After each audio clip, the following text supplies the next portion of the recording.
Good morning, good afternoon, and good evening. My name is Beata McKenzie. I'm the co-owner of Bicura.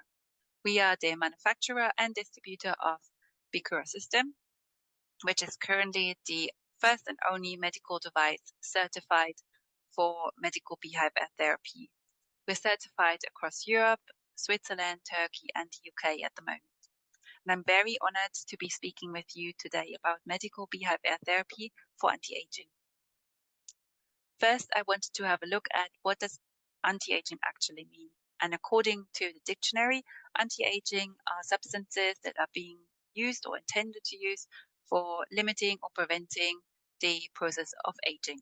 If we look at the beehive, we have many fantastic beehive products available that are beneficial in the aging process. And we have many honorable speakers over these 2 days going into further details with scientific studies and further insights. I will be focusing on beehive air therapy. Beehive air is probably the least researched and studied product from the beehive. However, I'm pleased to say that over the last couple of years, that scene has changed, and there have been scientific studies conducted on the components of beehive air, which is brilliant because now we have these scientific studies on the components of beehive air. We have a medical device to extract the beehive air, and next we need scientific studies that can be conducted on the benefits for humans and animals on any conditions that being presented, and that's really exciting news. I also want to look at the different types of beehive air treatment. Beehive air treatments have been provided for centuries and are very well known in Eastern Europe. There are two different, or I categorize it in two different areas. One is wellness and the other one is therapy. In the wellness category, it's great for the general well-being. You feel really relaxed and can be provided by beekeepers or naturopath practitioners. And mostly you will have probably seen bee beds or inhaling beehive air inside or outside a bee house. It's not a medical treatment and no medical claims can be made. However, it's great for a wellness experience and apitourism for the region. The therapy side, on the other hand, is a medical treatment, and that means you must work with a medical professional and have a bee-proof room available to ensure that the patient is separated from the bees directly. You have to apply to the highest standards in your apiary and your beekeeping, as well as the highest standards in your medical beehive air therapy. There are anamnesis questionnaires that need to be completed, patient questionnaires, and a risk management needs to be conducted too. What is beehive air recommended for? Well, anything to do with the upper respiratory tract, really. The most common ones are the first three, really: hay fever, asthma, and COPD. It's a chronic lung condition, but also things like bronchitis, chronic headaches, depression, long COVID recently. So the list goes on. Now looking at the requirements for the apiary and beekeeping in a little bit more detail. We're looking at it from an all-round view. So we're looking at the characteristics and origins of your colony, the resources you use, how hygienic you are in your apiary, the beeswax cycle you use, the feeding process you use, varroa treatment, as no chemicals can be used for this, and getting your therapy center certified. Why is that all that so important? Well, it's really to keep the beehive air free from any contaminants or any substances that could negatively influence the quality of and the benefits of beehive air. The person that's inhaling the beehive air has to get the best out of it. That's why now we're looking at the patient treatment requirements. So I mentioned bee-proof room. So no direct contact with bees. You cannot 100% exclude the risk of being stung, but you have to minimize it as much as possible. And that was part of the concept that we had to provide in order to get our device medically certified. There are different requirements as well. So beehive air therapy is seasonal. You can only do beehive therapy during bee season. So in the Northern Hemisphere, that's between April, May to September, August. August, September, and temperatures of 15 degrees above and no rain. And the same principle applies in the Southern Hemisphere. So it's spring to end of late summer and temperatures above 15 degrees, and the bees need to have a good amount of flora and fauna to forage on. We have two types of use cases. One is personal use for yourself and your family, and the same beekeeping requirements apply as I mentioned just before. However, the treatment is done at your own risk and responsibility. You wouldn't take any payment for providing your air, and it's not a medical treatment if you're not medically trained. The other case is a business case where you're treating patients, and this is in a form of therapy. You need to work in collaboration with a medical professional, and they would do a first assessment with each patient. They would set the number of treatments the patient needs, and they would also invoice the patient after the treatment cycle. What's the process before the first session can be conducted? Well, the patient would see the medical professional first. They would examine them, do an anamnesis questionnaire, and also conduct a 10-minute breathing test with the patient 24 hours before the first session can take place. And this is really to ensure the patient doesn't show any allergic reactions. The medical professional doesn't need to be at every session. Therefore, we have the staff in the therapy center. The staff in the therapy center is responsible for coordinating all the appointments and making sure the therapy center is kept clean and in working order. And they also need to be trained in first aid. So they need to be trained specifically in how to deal with allergies and anaphylactic shock, and how to administer first aid for that. We have first aid kits available in each of the centers. And though we never had to use any of them, you have to be ready. This is just an example of the anamnesis questionnaire that we've developed with our medical team. This is the patient questionnaire that we get patients to complete. So they would tell us what condition they came with in the first instance, how they felt before they first started the treatment cycle, and then how they felt after they completed the treatment cycle. And that gives us a fantastic view and analysis over time on different conditions and how well patients benefit from beehive air, how many sessions they need on average. It gives us a really good first indication in terms of starting scientific research. This summer, we also launched an online tool for patient data management and appointment setting. Currently, it's only in German, but we are hoping to launch the English version early next year. And this is where all the documents I showed you just now are therefore in electronic version. Also, the center manager can book the appointment electronically for each of the beehives, so that you know exactly what patient sat on what beehive at what time, to ensure if any was ever to happen, you could follow the line through right to the end. And that's really important in these high standards and getting closer to getting the approval from the general medical industry. Now, I also wanted to share some examples of use cases with you today. So let's have a look. So first, I've looked at some of the patient questionnaires that have been completed. Here is a set of 32 patients.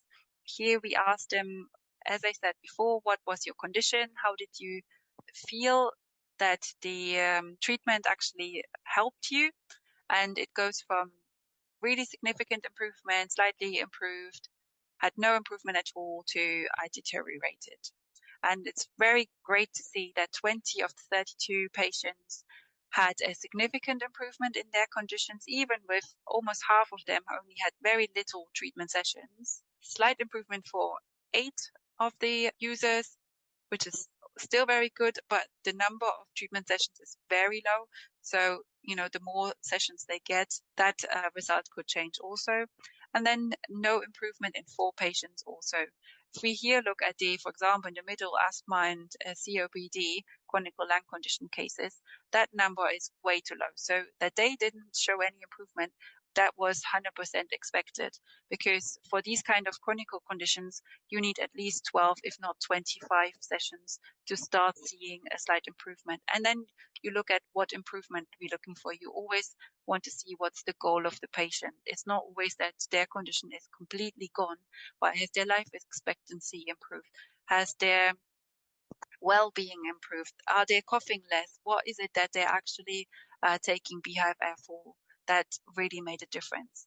But most important was to see that no one actually deteriorated by using Beehive Air, and that is the key.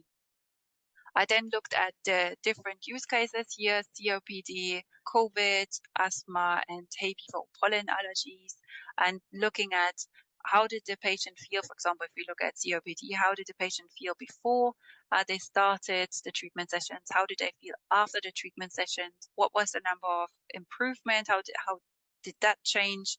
And then the number of treatment sessions they had. And despite, it's just a small fraction of people that I looked at, the improvement is consistent. So they felt really not so great before, and then they felt an improvement.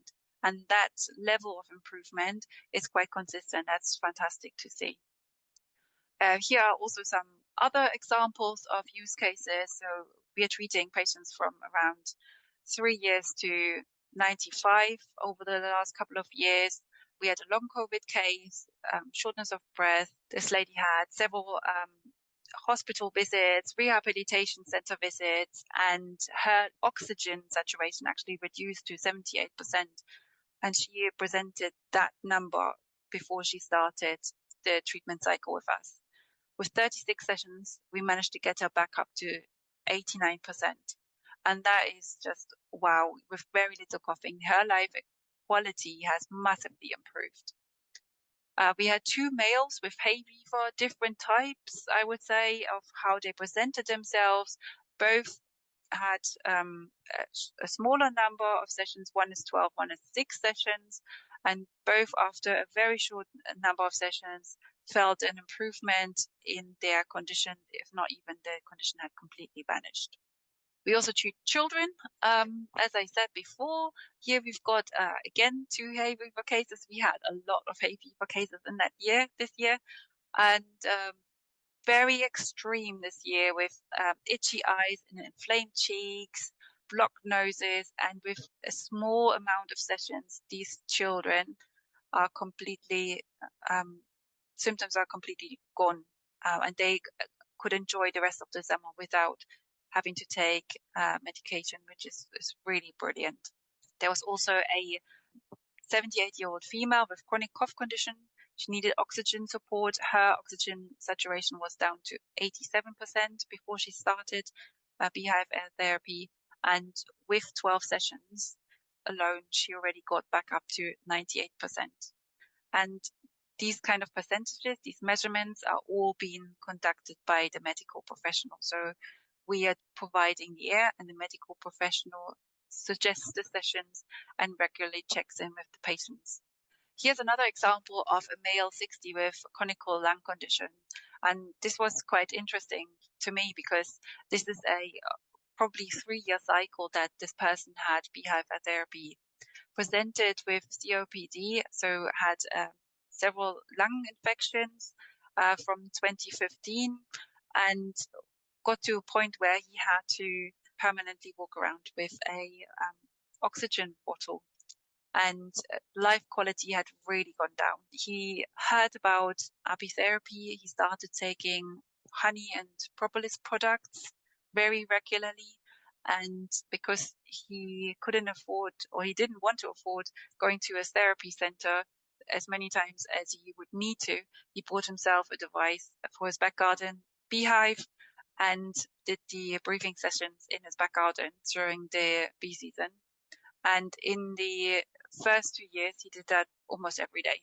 He had regular checkups, annual checkups with his medical team for his COPD. And before he started any alternative treatment, he was classed as golden stage 3 because he had the oxygen bottle. So it was there's only 4 stages. But with the apitherapy treatments and products, he over this long time, 3 years, he has been downgraded to a gold 1. He does not need the oxygen bottle anymore, so sometimes he does need a bit of oxygen, especially at night, but his conditions and his life quality has massively improved. It helped him with his exhaustion and tiredness, and he now has to use rarely any oxygen support. And these are kind of examples, though they're not scientific, they give us hope that when we start doing the scientific studies, that we can scientifically prove that this is working, that it's not just what people tell you, but what you see. It's fantastic. And I could tell you so many more stories, but it's fantastic to see how the bee products actually make such a difference in people's lives and the quality of life to extend their life expectancy. Now, just to summarize, the medical beehive therapy is really to improve your well-being. That's what we want to get out of it. We want to raise the profile with the medical certification to get beehive therapy accepted and recognized by the general medical industry, and have now the opportunities to start having clinical studies on the benefits of beehive air on humans and animals. So that's really going to be the next step, and it's very exciting. Thank you very much for listening to me today. Hello, everybody. My name is Mamdouh Abdulrahman, Professor of Pediatrics, Faculty of Medicine, Ain Shams University of Egypt. I am happy to be with you for the second time in the Australian Apitherapy Association. My topic today is entitled Topical Honey for Eye Diseases.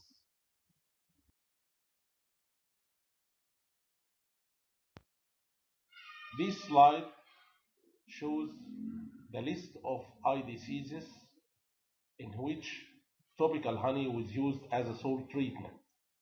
This includes corneal ulcer, conjunctivitis, diabetic retinopathy, dry eyes, chalazion, and mild traumatic lesions of the eye like corneal abrasions.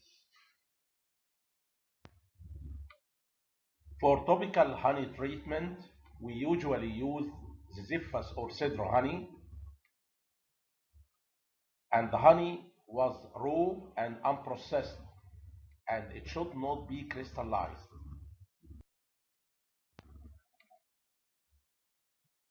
The first eye disorder to be discussed now is corneal ulcer. On June 3, 2004, presented to my clinic a 25-year-old male who had suffered from a deep corneal ulcer for 7 months. The patient had consulted several ophthalmologists, and he had received several forms of treatment, including antibiotics, antiviral agents, steroids, but all without any improvement. There was no history of trauma to the eye. As we see in this photo, the left eyelids were swollen and the patient had marked photophobia. Examination of the left eye, as we see in this photo, showed a deep corneal ulcer with marked ciliary injection and marked conjunctival edema.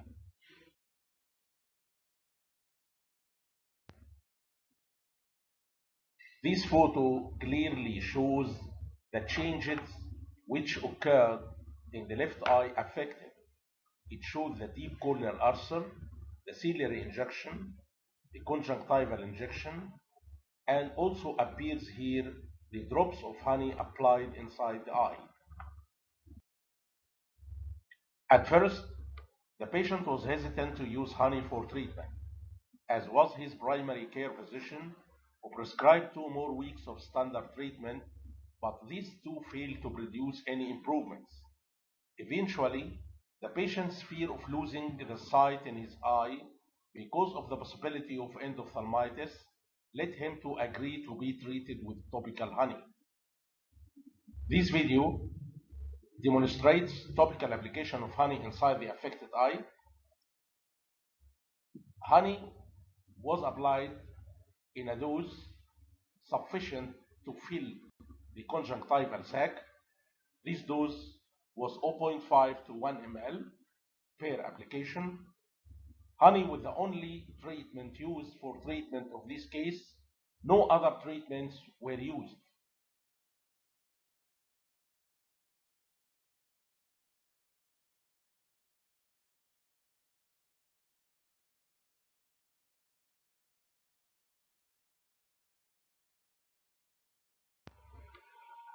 As we said before, we used raw, undiluted, unprocessed Ziphus cedar honey for topical application.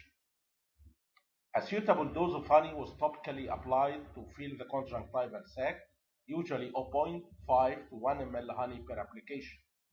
Honey was applied at least twice daily, and the patient was advised not to wash the eye after honey application and to keep the eye covered throughout the day.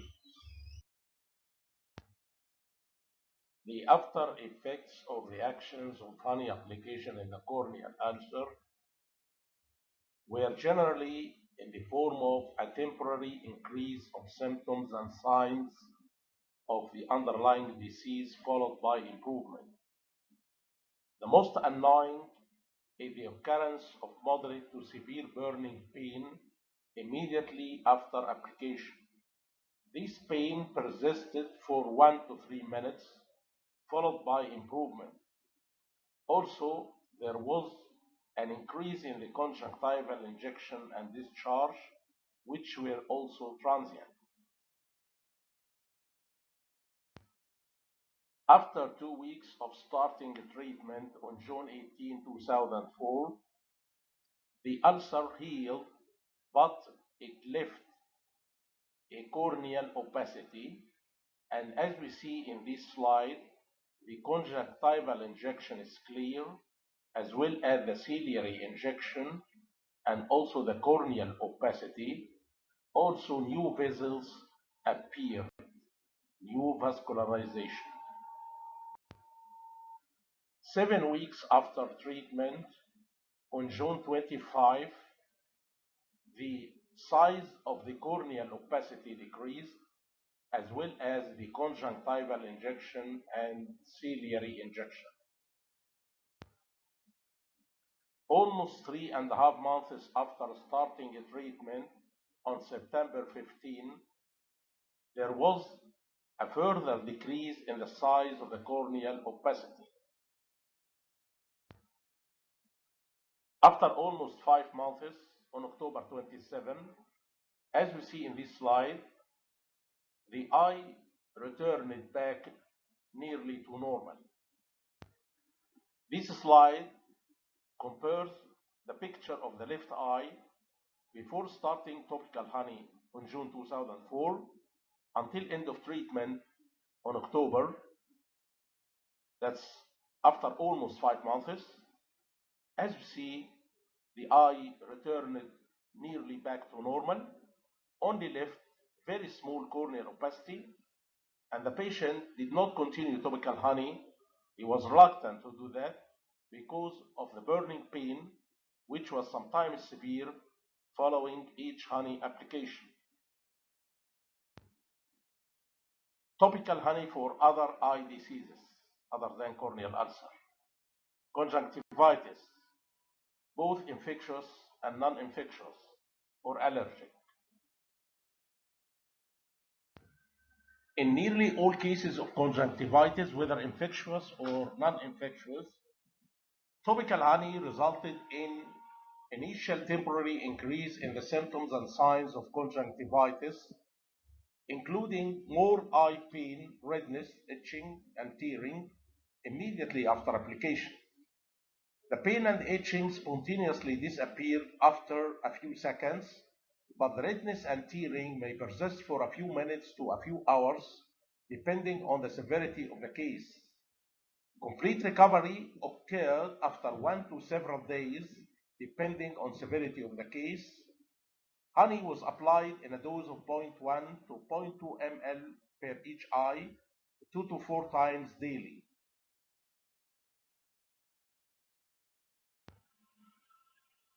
Until today, 6 cases with type 2 diabetes mellitus suffering from diabetic retinopathy were treated with topical honey as a sole treatment for the eyes.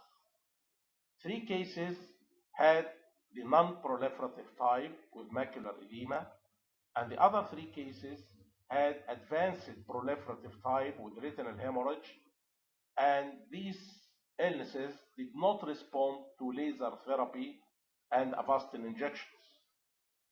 All cases were treated by topical honey in a dose of 0.2 ml honey for each eye, 2 to 4 times daily. 4 patients continued the treatment for more than 1 year, whereas 2 patients continued the treatment for almost 3 months. The bleeding inside the eyes stopped in the 3 cases who had proliferative retinopathy, and the edema significantly decreased in the other 3 cases. During the course of honey therapy, all patients stopped all forms of traditional therapies, including laser and injection therapies. 5 patients stopped topical honey after improvement because of the burning pain which follows each dose of honey, while only 1 patient who had non-proliferative diabetic retinopathy is still using honey for more than 2 years, but in a much less frequent doses, 2 times weekly, and when her vision is blurred. We successfully treated 3 adult patients suffering from dry eyes with topical honey as a sole treatment. Significant improvement occurred after 2 weeks to 3 months of honey application, with a dose of 0.2 ml per eye 3 times daily. Also, we successfully treated 2 cases with chalazion using topical honey as a sole treatment without need for surgical removal or other topical therapies. Topical honey application in a dose of 0.2 ml per eye twice daily resulted in disappearance of the lumps or cysts after about 1 month in 2 male patients, 1 adult and 1 child. However, the swellings recurred in the child a few months after stoppage of topical honey, but with continued application, the swelling did not recur for almost now 9 years. Thank you for your attention. My name is Adriana Nowak and I work at the Department of Environmental Biotechnology at Łódź University of Technology in Poland. Thank you for inviting me and for the opportunity to give this presentation, which is entitled Honeybee Microbiota, Chemical Contaminants in Honey and Probiotics for Honeybees. The honeybee plays a key role in the human environment, primarily because of its participation as a pollinator of crop plants. For several years, we can observe the phenomenon of the colony collapse disorder. CCD is a sudden death of bee colonies, and it is a global problem. There are several factors suspected of causing CCD. The main cause is considered to be bee diseases caused by parasitic mites such as Varroa destructor, viruses, and fungi of the genus Nosema. Another serious cause can be pesticides used in agriculture, mainly neonicotinoid insecticides, but also those used in apiary practice to eliminate bee pathogens. Currently, it is more and more often believed that the above factors may negatively affect the microbiota of the digestive tract of bees, which has been intensively studied only for several years. Nothing is known about many of these factors, how they work, and how they affect the honeybee microbiome. It is still under study. It turns out that it is influenced by environmental factors such as the landscape, the season, which is also related to the diet, the hygienic conditions in the hive, and the hive environment. Other factors include the type of forage and the presence of phytochemicals. Next factor is age. A worker bee lives about 35 days, but this microbiota differs especially between the larval stage and the adult worker bee. The queen lives from 3 to 5 years and has different microbiota. In general, bees tend to bioaccumulate pollutants, but also partially detoxify them. While bioaccumulation can't harm them too much, in the sense that it can hurt humans, since they live too short to get cancer, but they carry these chemicals into honey and bee products which we consume. In their short life, pollutants can affect the bee's immunity and susceptibility to infections, even with opportunistic pathogens. The gut microbiota of honeybees, this is the worker bee, is unique and relatively simple compared to that of humans or vertebrates. It is highly specialized in digesting food rich in saccharides. Nectar contains mono, di, and polysaccharides and also aromatic compounds. Pollen may contain more complex compounds, and nectar and pollen are first directed to the crop, where they are stored. Here there is an unfavorable environment. High osmotic potential is in the crop. There is no abundant microbiota. In general, the gut microbiota of bees is specialized in digesting food rich in sugars, pollen, cell walls, pectins, etc. In general, the gut of the honeybee is dominated by microaerophilic conditions with a temperature of 35 Celsius and the presence of saccharides, which is an ideal living environment for lactic acid bacteria. The digestive tract is inhabited abundantly by lactic acid bacteria and Apilactobacillus kunkei species, which is characteristic for honeybee microbiota. Despite unfavorable conditions in the crop, we can find here lactic acid bacterium Apilactobacillus kunkei, which dominates in this site. It forms here abundant biofilms. The honeybee microbiota is composed of core and non-core species of different microorganisms, performing a number of important functions in the honeybee organism. Gillamella species and Snodgrassella alvi are specialized intestinal symbionts involved in the digestion of complex compounds from pollen. Snodgrassella alvi doesn't ferment saccharides but metabolizes carboxylates. Gillamella species ferment saccharides. The products of this metabolism are organic acids which provide a source of energy for Snodgrassella alvi. There is no antagonism between core bacteria, rather there is symbiosis and proto-cooperation. Non-core bacteria are found in smaller numbers. Frishella perrara is probably competitive with Gillamella apicola. At sites of adhesion, it causes melanization, which is unfavorable but is tolerated due to the activation of the immune system. That is why Frishella perrara is referred as symbiotic. However, it is not clear whether it is beneficial, neutral, or commensal. Other bacteria of the non-core genome, such as Bartonella, Bombella, and Apibacter species, display poorly understood functions and activities. Bombella species play an important role in the larval and queen mother development.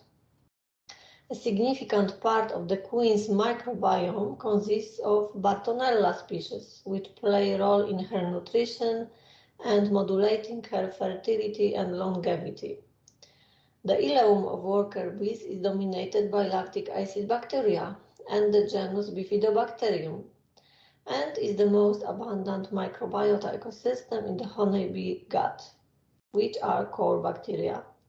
Lactic acid bacteria also dominate in the hive environment. Functions of the lactic acid bacteria are presented in this slide.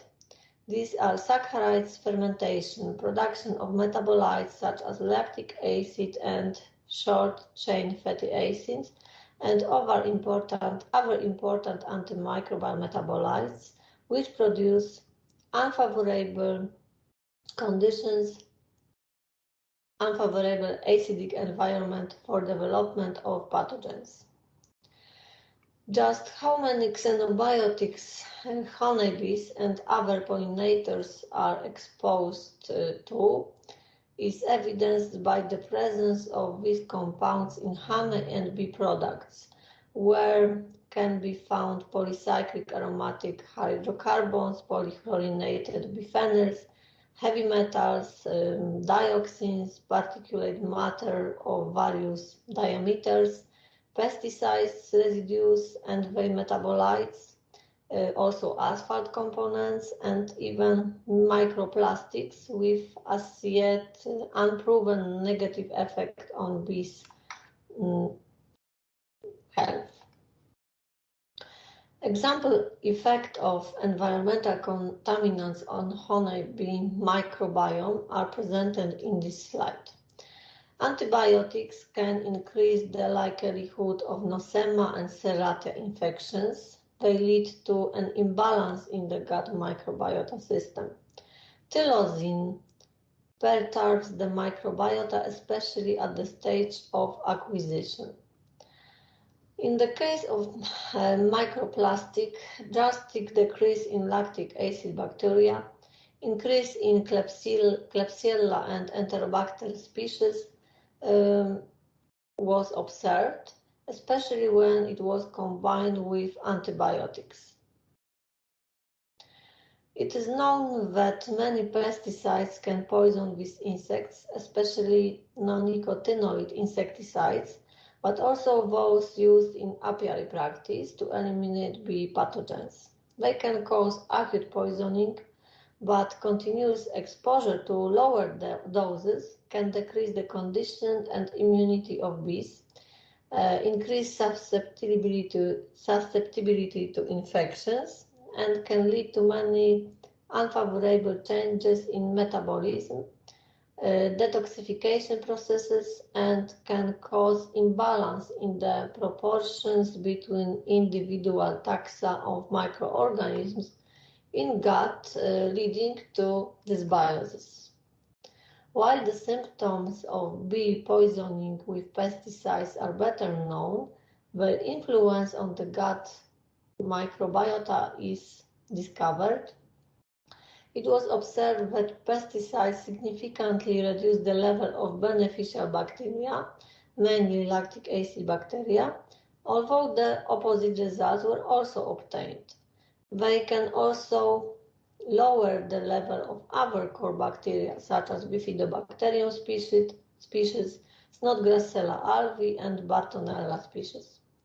They can also increase the amount of opportunistic pathogens, such as Serratia and Klebsiella species.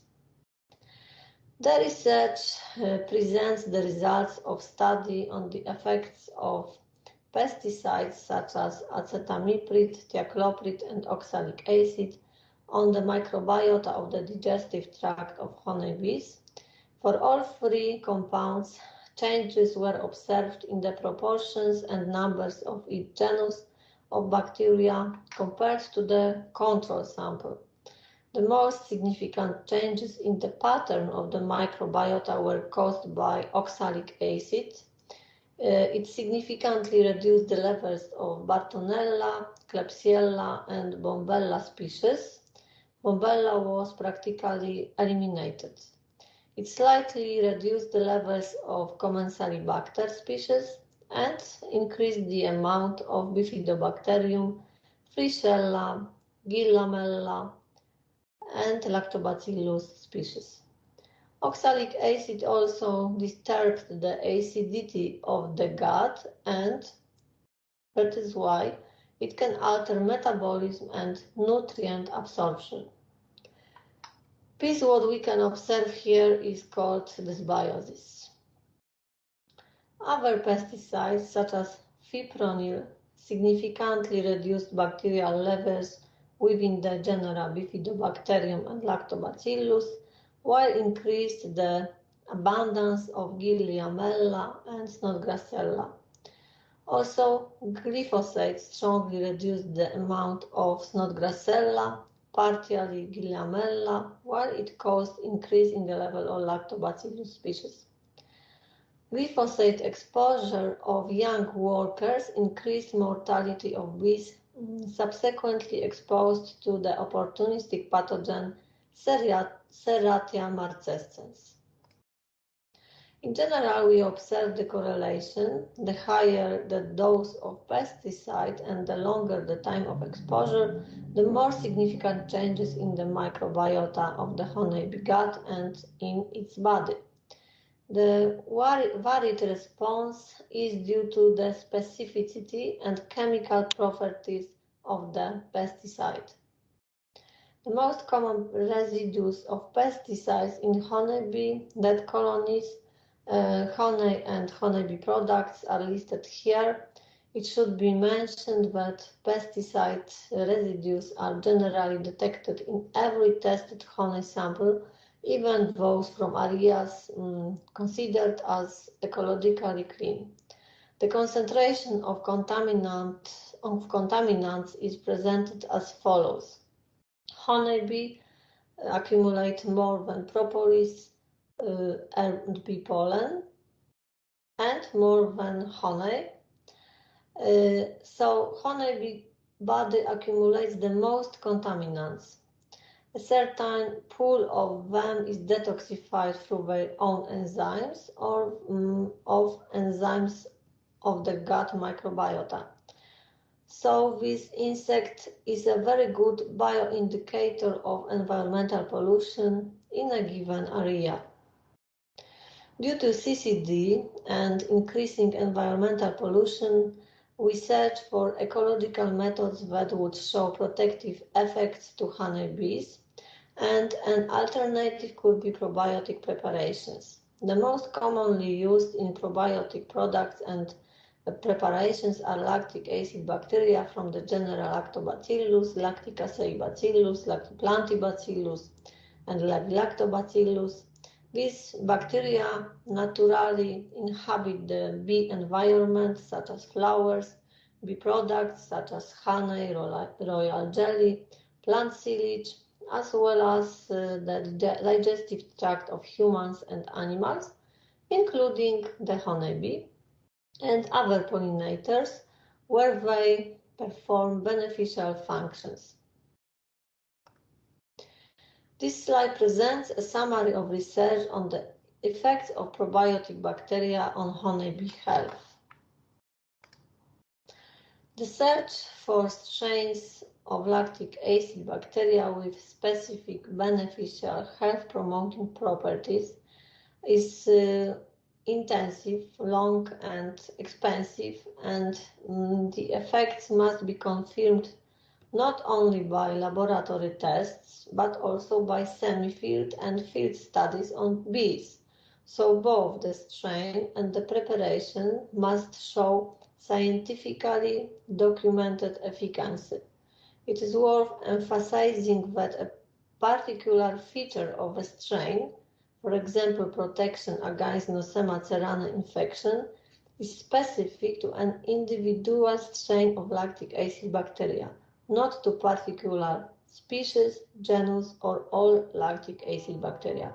So, a probiotic strain must exhibit health-promoting effect, must have a specific effect over and above that manifested by all lactic acid bacteria. Supporting honeybee organisms with probiotic bacteria can be used for biocontrol of some honeybee diseases. The use of probiotics in the detoxification of pesticides, including neonicotinoid insecticides, is also promising. From 2019, our department is implementing a project entitled Selection of Microorganisms for the Construction of Ecological Protective Preparation for Honeybee, Apis mellifera, of which I am the manager. This presentation was prepared within the project. Hello, my dear bee friends. I feel really honored to be among you today. I'm really excited about this event, and I'm really happy because of all the lectures we get the opportunity to hear and learn from each other. Today, I would like to present the impact of the Apitherapy segment of the Api Kindergarten Pedagogical Program on the health of kindergarten employees. But first, a little introduction. I work in Institute for the Development of Empathy and Creativity, ENEA, where I am the professional head of API pedagogical programs. We are cooperating with Municipality of Ljubljana since the very beginning, but about that a little bit later. I am preschool teacher, beekeeper, food technician, and a certificated apitherapist. I am also an active member of Beekeeping Society Kočevje and in Beekeeping Society Barje. About API Kindergarten Program. It is a program that is innovative on the global level, since it is the first program that is implemented in public kindergartens and schools. And that contains its combination of different segments, and one of them is apitherapy. Author of this program is an educator, food technician, beekeeper, and apitherapist. And this program is part of a bigger story, the Bee Path in Ljubljana. So bees in Ljubljana are actually a big thing. They are very important. It is my honor to have the opportunity to present this presentation of my dear colleague Maruška Markovčič from Municipality of Ljubljana. That is the big queen of all the bee-related topics in our capital city.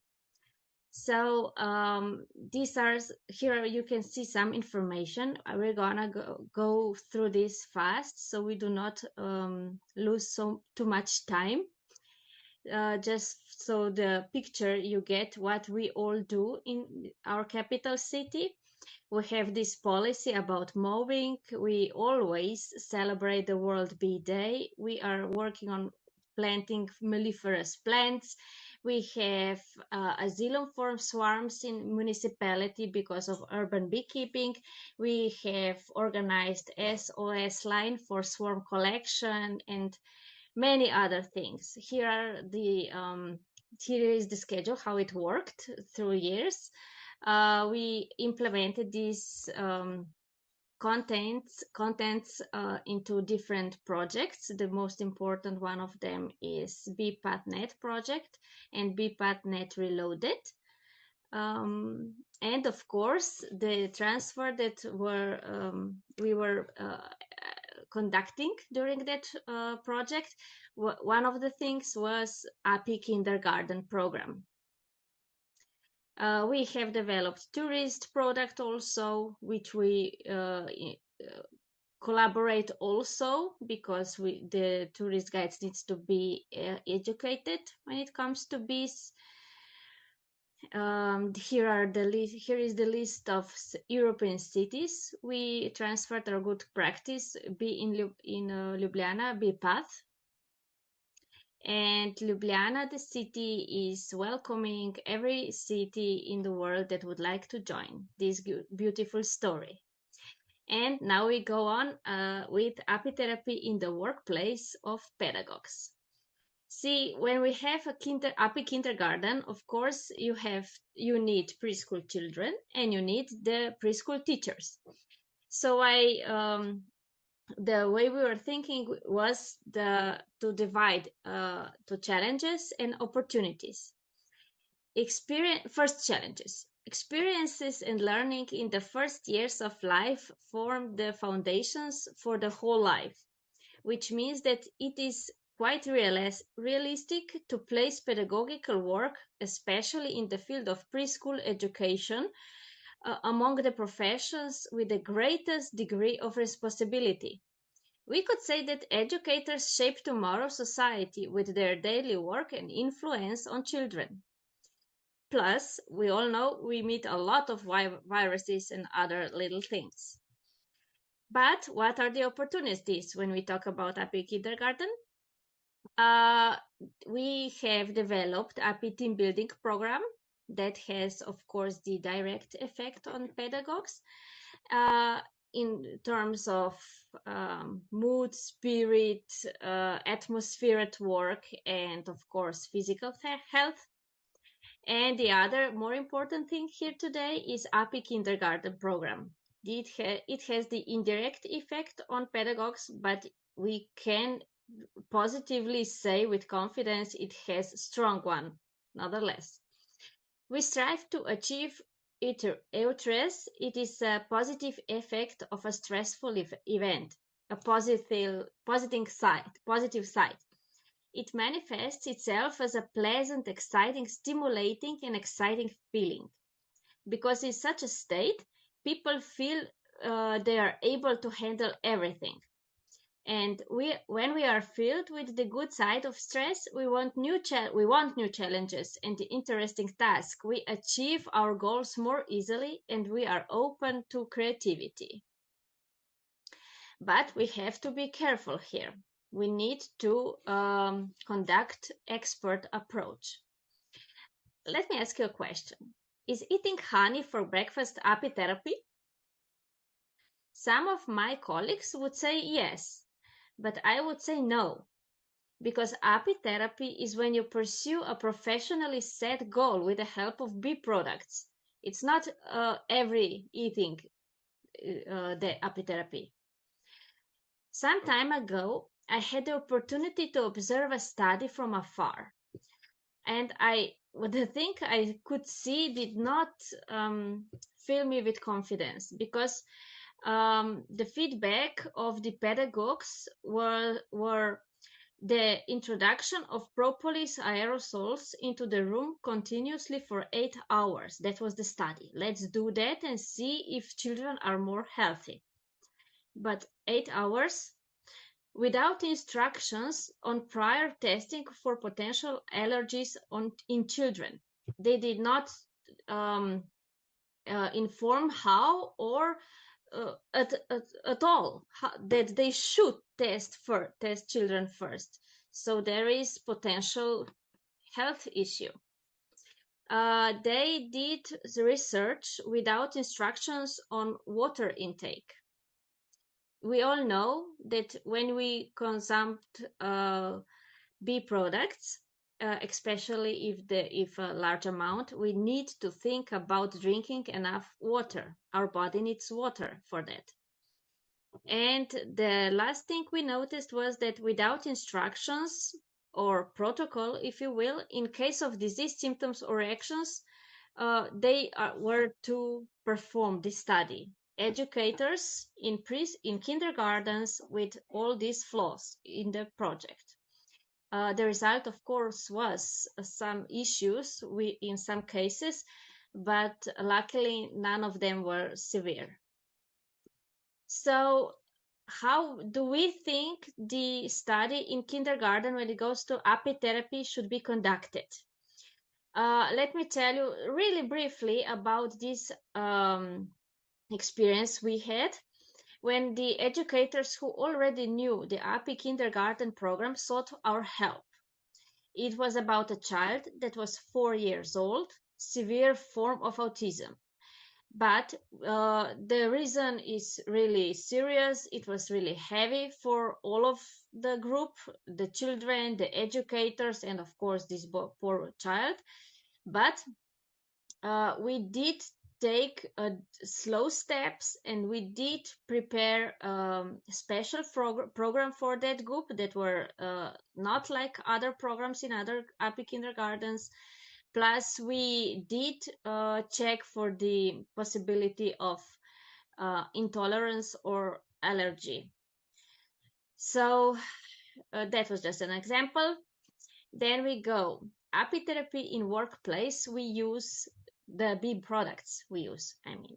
So we mostly use, not only, but most of the time, we use honey, pollen, propolis, and wax.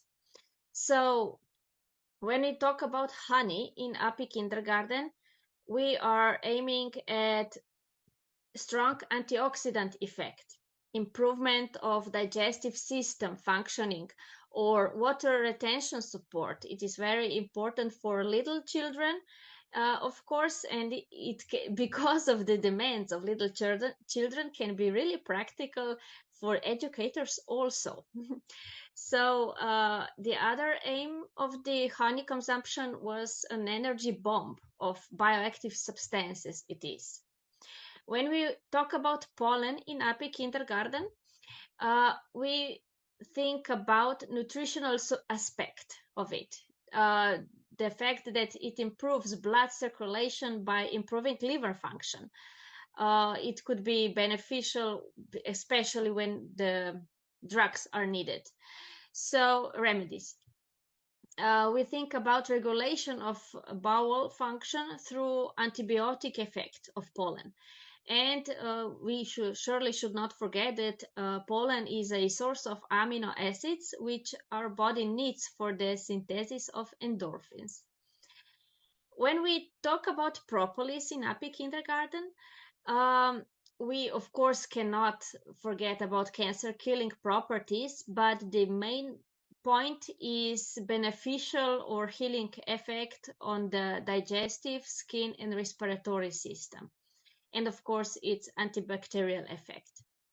And when we go to wax, all activities with wax in API kindergarten brings us better circulation, better tissue nutrition, prevention or alleviation of inflammatory processes, and of course, the one we prefer most actually on daily basis, a soothing, relaxing effect. So what are the conditions for a healthy working environment? Like I mentioned before, we should not forget about expert approach. We should consider elimination or reduction of stressful situation arising from work.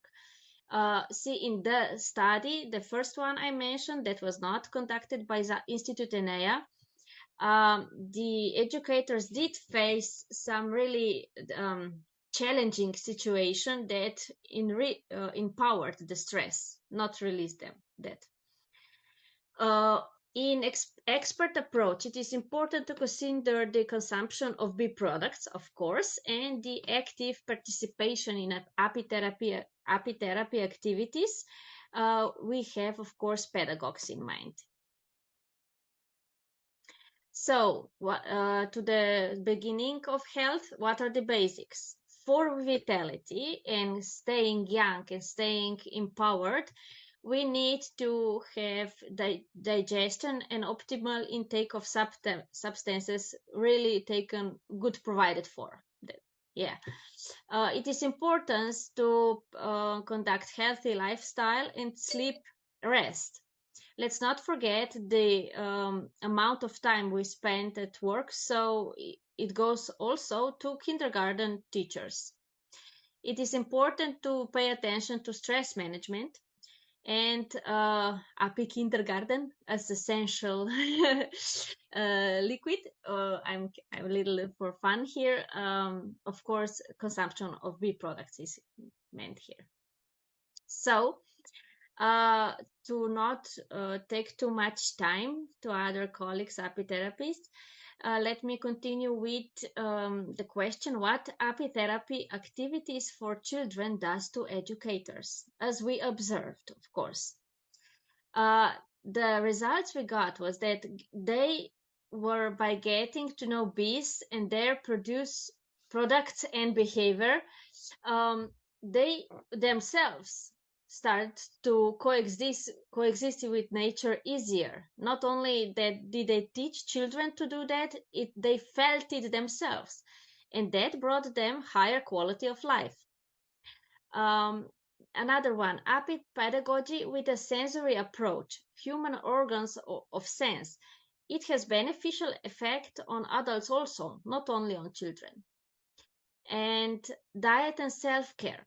We noticed the higher awareness of the importance of health and healthy diet among educators.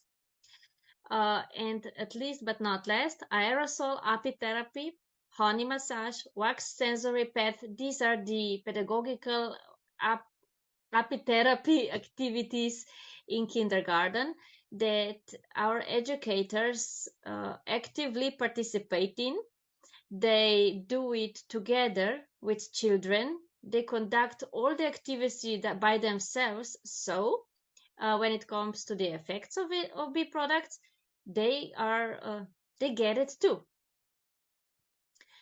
Another thing we noticed was that on the other psychological level was greater motivation to come to work. They gained greater motivation to work, and they gained greater motivation to cooperate with other educators, which we know may time to time become challenging. And we noticed motivation for professional growth in big time. Diploma thesis on the topic of Api Kindergarten is getting requested more and more often.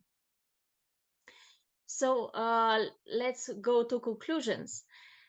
The program not only presents challenges to children, but also to professional workers, indirectly engaging them in the processes of research, critical thinking, developing digital competences, intertwining cultural and social dimensions, and introducing innovation and freshness into their own way of working.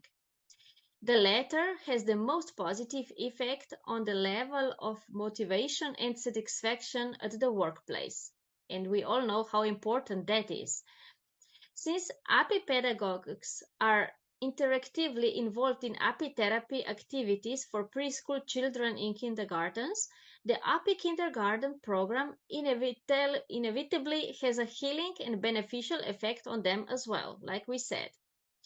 Educators report feeling better in health and at work, and show more affection for bees and other creatures that surround them.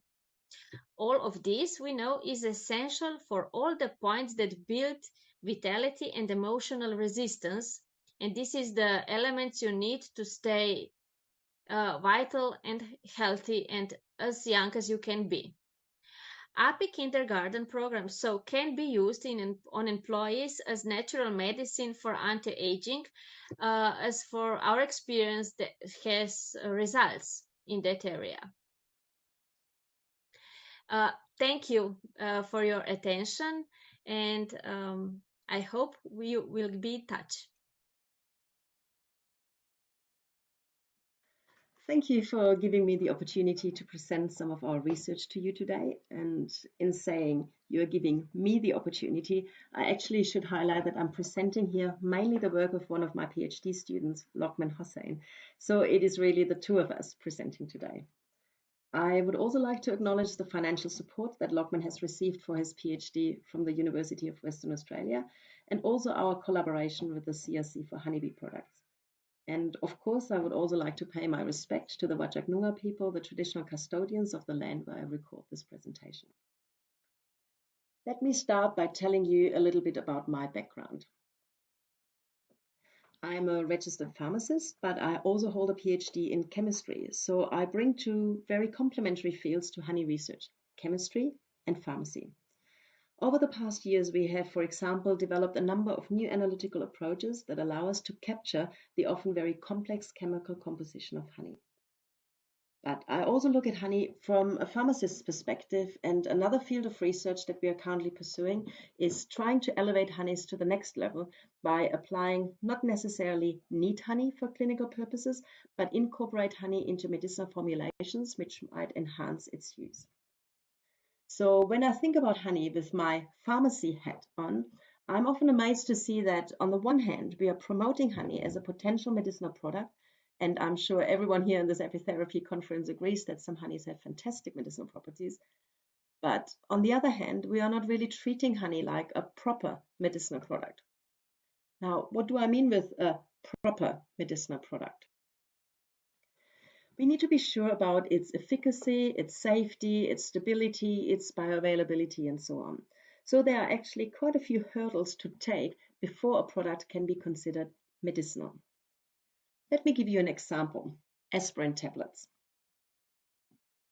We know that aspirin itself has analgesic and anti-inflammatory properties, but we also need to be sure that when we formulate aspirin into tablets, that they retain these properties so that they are still showing the same bioactivities, and also that aspirin is released from the tablet matrix in an appropriate concentration and over a reasonable time frame when a patient takes the tablet. We should apply the same expectations and the same requirements to honey and honey-based formulations. But interestingly, there is literally no literature out there that demonstrates that the bioactivity of honey is retained when it is put in a formulation, and in the absence of such data, this is just an assumption. Similarly, there is also no published data that looks at the release profile of individual compounds from honey or honey-based formulations. So again, we simply assume that these compounds are released, but we don't know to what extent, over what time frame, and also we don't know if honey and honey-based formulations behave in the same way.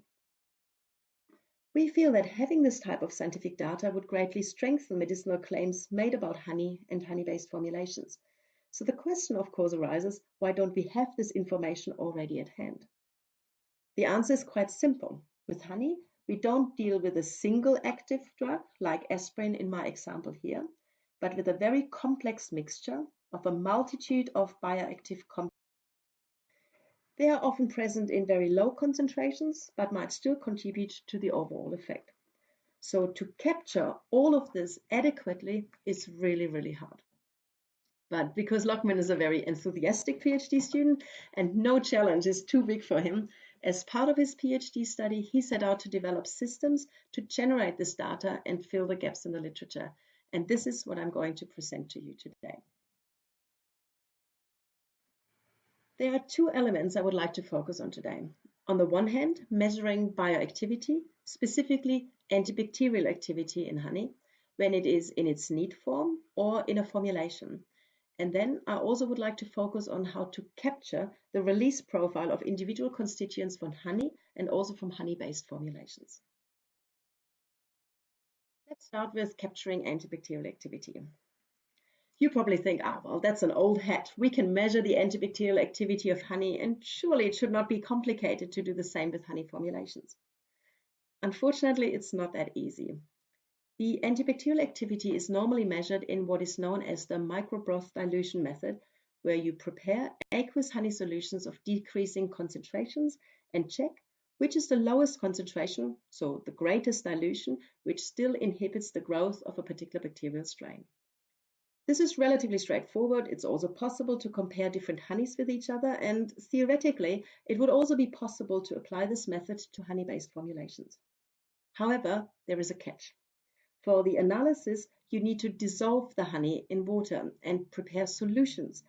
And this is not how we commonly apply honey in a clinical setting. Let's take a wound. We would normally apply neat honey or honey in form of a gel or a cream. So measuring the antibacterial activity of an aqueous solution does not reflect the clinical use. In fact, you have to destroy the integrity of the honey or the honey-based formulation for this analysis. And then we're making the assumption that it will have the same antibacterial effect as a honey solution. So this is not an ideal situation. So in this slide, Lockman, in collaboration with Dr. Kate Hammer, his co-supervisor, who is also presenting today, optimized a different approach to measuring the antibacterial activity of honey, which allows to keep it as is. So there is no need to dissolve the honey or change the formulation. The products are tested in exactly the same way as they are applied in a clinical context. The assay they have developed is known as the overlay assay. In this assay, you have two layers, a denser base layer and a less dense top layer. In between is where you apply the sample you want to test. So this could be neat honey or a honey-based formulation that is simply placed in a small well made into the bottom layer before the top layer is poured on. The top layer is actually seeded with a bacterial strain, which will then start to grow, except for areas where antibacterial compounds from the sample have diffused into the top layer.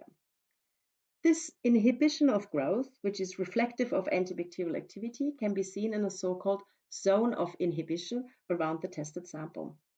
The larger the zone of inhibition, the more antibacterial compounds have been released from the test sample.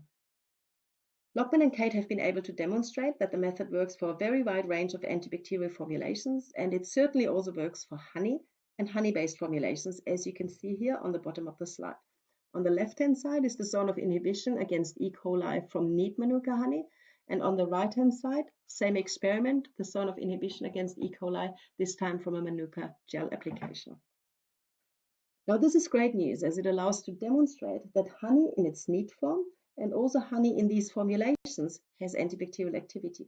Up to this point, this was really an assumption based on antibacterial activity measured in honey solutions. Lockman and Kate have just recently published a paper on this optimized overlay assay. It is an open access publication, so if you're interested in this type of work, I would strongly recommend that you have a read. It is a very interesting paper and, in my opinion, provides the honeybee industry with a novel testing tool that will help to strengthen claims made for honey and honey-based formulations.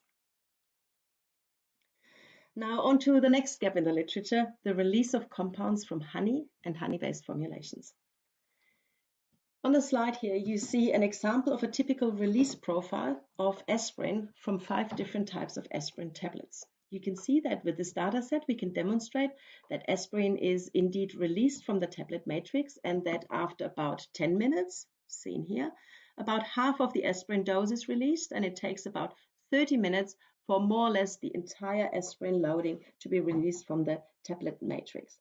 And then it is available for absorption to the patient. So such a release profile is actually very useful for us as pharmacists, and release profiles like this can be obtained for all sorts of dosage forms, for tablets, for capsules, for patches, and so on.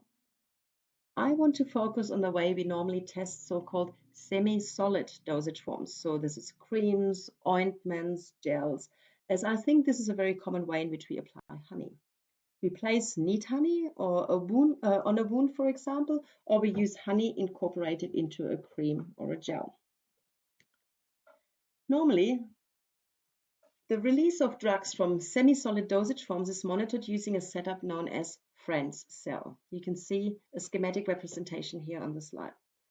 You have a donor compartment here at the top, where you apply the sample onto a membrane in between, which mimics the skin. And then you have a receiver compartment from which you can draw samples at various time points and then see to what extent the drug has moved out of the formulation through the membrane, aka the skin, and then into the receiver compartment.